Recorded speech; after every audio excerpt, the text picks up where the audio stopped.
So, Jack, what makes a good barista? Barista knows how to pour the coffee and froth the milk. No. The traditional baristas of yesteryear on the Oh, mean streets of South Shore. with the beans. And what do they know how to do, Jack? They know how to roast them. Exactly. And today we're going to channel our inner baristas and we're going to roast something, but we don't know anything about coffee, okay? I just know it's something that you throw at pigeons when they're staring at you. Today, what we're going to do is we're going to roast cold calls. And we've got some victims who've sent a cold call in and said, look, roast it for me, baby. If anything, I'm not going to say it. Let's just roast it and let's just see what happens. We're going to roast it. Okay. We're going to go live and we're going to listen to his cold call and we are going to give some feedback. Okay. So, I have my notepad and pen. We'll probably stop at points throughout and I'll get some feedback. Tell me, Zach, can you hear this? Hello. Yes. Hello. Hello. Yes. Hello. I'll be totally honest with you. This is one of those surprise sales calls. I don't know if that makes you instantly hate me or whether you're 30 seconds before you throw your phone out the window. Yeah, go for it, mate. Should we jump in straight away? Yeah, let's jump in straight away. He sounds, in one word, how does the prospect sound? Well, he sounds like he either gets a lot of these or something terrible's happened to him that day. Something awful. Something awful. And he sounds like he's Scottish, so I think we can all guess what it is. Being Scottish. He sounds very pissed off. Very pissed off. Okay. I thought the opener, I like where he went with it. I think a bit more confidence. There was a few ums and ahs, and it was a bit hard to get into, but we're in. So shout out to the man who popularised this, right? Benjamin Dennehy popularised this opener. Yeah, I'll be honest, it's a cold call. Do you want to hang up and let me have 30 seconds? A lot of people are baffled why it doesn't get the same results as Benjamin Dennehy. What does Benjamin Dennehy have that most of us in this country don't have? We're not charismatic Kiwis. So how does he actually say it is probably going to open up quite a lot for you. And how are you saying it? So think about your tonality. That's a little moosh boosh for you. Let's roll on. How can I help you? I appreciate it. You sound like you get a lot of these calls. You don't sound too happy to hear from me. Called it out. I'm never happy to hear from anybody these days, mate. You know, that's how the workload is, and that's how the days are. Plus, I'm on leave at the moment. I appreciate it. So that's fine. I appreciate it. Would you prefer me to call when you're kind of back at work? It is work related. Yeah, I'm back in on Tuesday. Give me a call on Tuesday. On Tuesday. Just before I do that, shall I take the 30 seconds now and then we can decide whether it's worth? Yeah, go on then. Yeah, go on. I appreciate it. Okay, so we've done a bit of a circle. I'm gonna hold my hands up first and foremost. Go on. He's not Scottish. Right. Have you been to Scotland? Yeah, that guy's not Scottish. No. But he is pissed Jack, off. what have you got? We went. I liked where he took it with a bit of the accusation on it, and he called it out. He heard the sigh, and he thought, "I can't get past this. I'm going to call it out. You sound pissed off. You sound like you get a lot of these." Okay, I like it. Could have been delivered in a different way, or you could have run with it. I think there would have been a bit of a match. But the SDR is laughing throughout, and it's kind of like, is that personality match there? Probably not. We want to come down to his level and probably be a bit more of a moody Scottish person.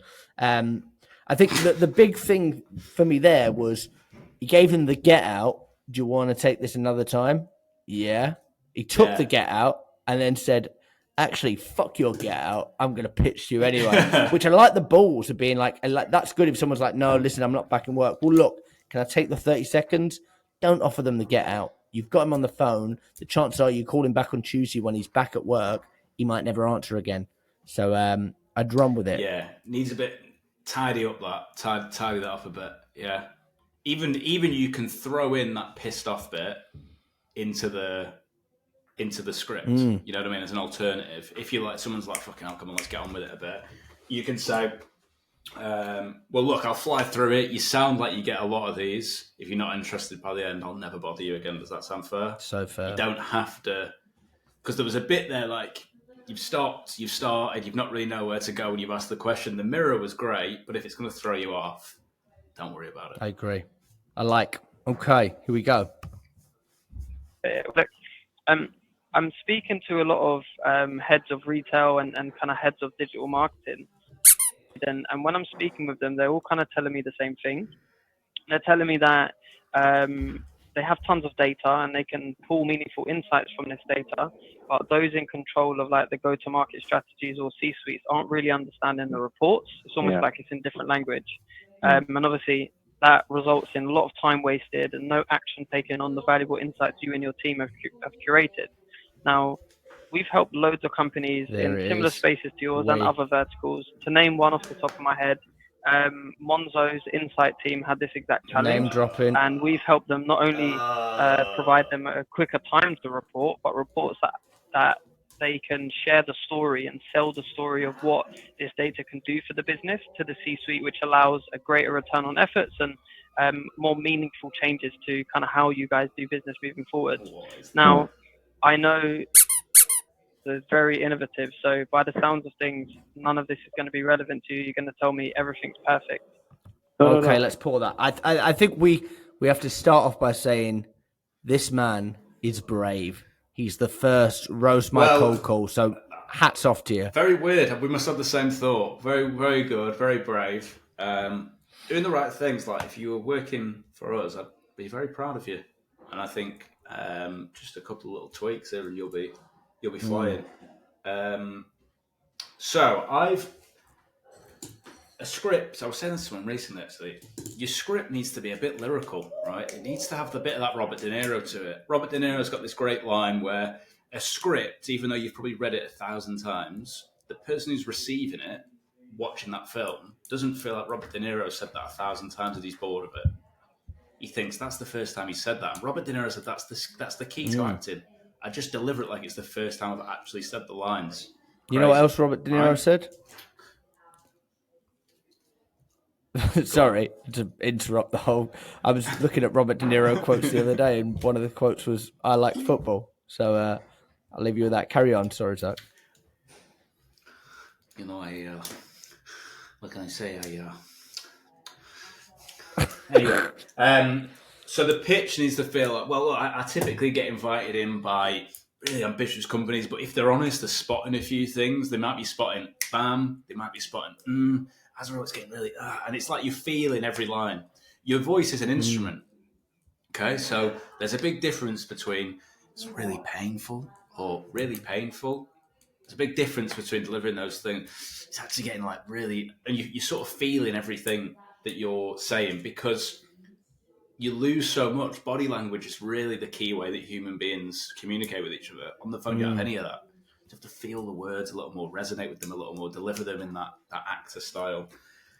There's a few words that would have detracted from your pitch and acted as roadblocks when you're delivering them. I've got and like.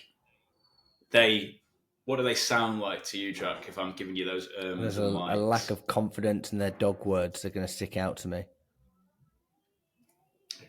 Exactly. And then the next bit that we were groaning at, I will hand over to my esteemed colleague. A lot of we. So it started off great talking about problems. I'm probably not a big fan of I've been talking to a lot and they all say this because let's be honest as salespeople, we talk to a lot of insert job role and a lot of them probably say, no, I don't have that problem. So just be careful because it can be a bit cliche sales. We do this, we do that, a lot of me language. The thing with it's a funny one. It just went on a little bit too long, I think, for a pitch. I don't know what the timing was. We can maybe look at it afterwards, but I don't even know if it exceeded the 30 seconds, but it felt long. Like, even though you've got that 30 seconds, you don't have to fill it. Get it short and snappy and get them talking. Do you have one of these problems? Let's open it up. Don't make it about you. It was halfway there. I'm going to give it in fact, I'll rate it at the end. But yes, let's continue. No, it's not. It's far from perfect, and there's always scope to improve. That's the honest answer. But the more pressing thing is that we're just actually in the in the midst of actually selling the business. So Selling, a lot of so the sites to Asda, right? yeah, they're going to Asda. So at the moment, obviously, we're not taking any new suppliers on, we're not taking new systems on, we're not doing anything until I think it's going to be November until it's completed fully. And then obviously we'll have a European business, and then what we can do on a European business level, it remains to be seen. So at the moment, we're not making any movements. We're going to reevaluate the business in November and see, like, well, what do we have? What do we need? So maybe I think it'll be probably be a bit more relevant than it is now, because at the moment it's just all the focus is just on getting getting it over the line at the moment. Yeah, I totally understand. The company I work for, I'm calling from. We just finished a merger with our parent company, Cision. That's so I totally understand, kind of business as usual, but there's a lot of things internally that need to happen to move forward. So the dust has to clear, right? Exactly. I can imagine at your level, it can be it is. very messy. Yeah. So I don't know whether. Sorry, I don't know whether my name actually rings a bell. My name's. I did actually. I saw an email. A couple of weeks ago. No, I did. And, but what I would say, look, to be honest, to get some, some more meat on the bone, and get something, something which is going to be a bit more relevant. I think, give me a shout in November. Let's see where we're at, and then we can talk. But at the moment, it's not going to be, we're not going to make any movement on it, neither positive, neither negative. Sure. No, I totally understand, and I'm with you in that respect. Yeah. Would it be okay then if I pop over a little placeholder in both our diaries for November? It doesn't. Put it for now. But at least we can both have a reminder, and we can catch up closer. Yeah. Any specific day that might work better for you? Do a midweek, like a Tuesday, Wednesday. Yeah. Okay, amazing. I will do that then, and no problem, I'm looking forward to kind of catching up with you in November, and good luck with the rest of the Asda sell-off. Thank you. Okay. I wanted to get off the phone. I've got a question for you. How do you know when a salesperson knows the answer to a question? Because they interrupt. They'll interrupt and they'll tell you straight. This it's interesting because this kind of goes back to, are all meetings created equal? So I guess the honest question, if somebody booked that in your team, what would you do with that? You wouldn't be able to book that in, is the honest truth. Why is that? What problem do you have? Be able to get. There's just nothing in it. Yeah, no problem. I mean, there's the things that need to be ticked off to qualify, and I can talk about how we might be able to steer this in a different direction. But if there's no problem and there's no motivation to fix said problem, that is nothing. That is nothing. That's another. I bothered you on an email. You sound a bit like you want to get off the phone now. Do you fancy putting in a time in the future for me to call just that bother in you the again industry a counterfeit? Yes. Yes, very much so. So I imagine, Jack, you're going to go back and edit this and take all the names out of the companies and things like that. The interesting thing is this company that this person's from came to us for training for their sales team. We lost. We do lose. I know you might not think it on LinkedIn because I'm always talking about how gay I'm making sales, but we do lose from time to time. So let's go back over this. So there was the interrupting point. What happened with the interrupting point? Where did it take place? It was like giving a bit of like, this is what we're doing at the moment. And it was that eagerness of, I know, I've done my research. I want to tell you, I know about you guys. But let's face it. Exactly. So this guy... Sorry, I just interrupted you. He's there. He's there. But he knows it. You don't need to tell him, Just listen. Exactly. You just said to this guy, look, sprint down there as fast as you can, yeah? I'm going to give you all this room to go and run. Yeah, so he's running. and you've gone, but actually, I'm going to put a lot of fucking spikes in the middle to interrupt you. You know what I mean? You got him going, and then bang, interrupted him.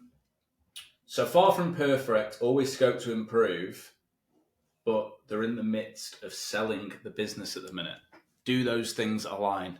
If we think of them contextually, I need to improve the business. There's always scope for improvement, far from perfect. We're in the midst of selling the business. Do those things line up? No. No. So what we need to do is have some clarity there, which I thought would be where we would go. Okay, so what happened instead was there was like a sort of a weird rapport thing trying to happen, where it was like, oh, I'm also trying to sell the business, and that was when the prospect started trying to interrupt and get like, oh yeah, it's not right now kind of thing. If you'd stopped instead and said, sorry, I don't know if maybe I'm missing something here. You said, far from perfect, there's always scope to improve, but you're in the process of selling the bit. So am I to understand that you're selling the business with all these problems still going on? Dig deep. And then what has to happen? Dig deep. No, I've got to defend. I've got to clarify. Well, actually, no, we can't implement anything new while we're selling, whatever it may be, but I've got to dig deep. The next point is he'd give this timeline of November time. That's when we'll be looking at sort of improvement. Now, there's a thing that Keenan talks about, desired future state, and I've got similar beliefs on things like pattern interrupts. We forget that we can do things at different parts of the call in different ways. Okay? So let's say we're looking at, we can't do anything until November. Okay, well, look, it sounds like I can't help you right now, but do you mind if I ask you one last question before I let you go? Yeah, go on. Let's say I called you and we were sat now in November. You'd said before things are far from perfect. There was always scope to improve. Out of what I said, what jumped out to you as take it back to that problem, baby. Take it back. Okay, so I've put you in November. I've looped it back to the problem. Then I'm going to give you the problem. I'm going to say, well, we'll probably be looking at fixing this. Now your brain's going to start saying, well, give me an example of that. Like, okay, but you could probably... And suddenly we're into qualifying. And I can give you the magic as we go on. But, Jack, I think we might just be at time's up on this one. I think you took it. Thoughts? You took it all from me. I think it was... The ending wasn't where you'd want it to be. I thought the start was nice. Like, all the right things are there in the wrong place. I think we sometimes feel awkward, and as salespeople, we have to rush in and we have to talk. Allow space, allow silence. Don't try and push for the meeting. You'll know when to book a meeting. We used to play a game with some of our team of, unless you know for certain they will agree to a meeting, you can't bring the idea of a meeting. What is a placeholder in November? It's not worth the paper it's written on. Harsh, but this is roast my cold call. Harsh. Exactly. Roast my cold call. That guy, well, hopefully expected the harshness. I don't know who it is, but I'll send you sorry on LinkedIn or something. Or a fuck you on LinkedIn, depends how I'm feeling. Trench Tips, roast my cold call, and you're thinking, you know what? I want to give Zach and Jack Frimpston one. Send it in. DM us. Email us. Cold call me. We'll see you next time. Bye-bye.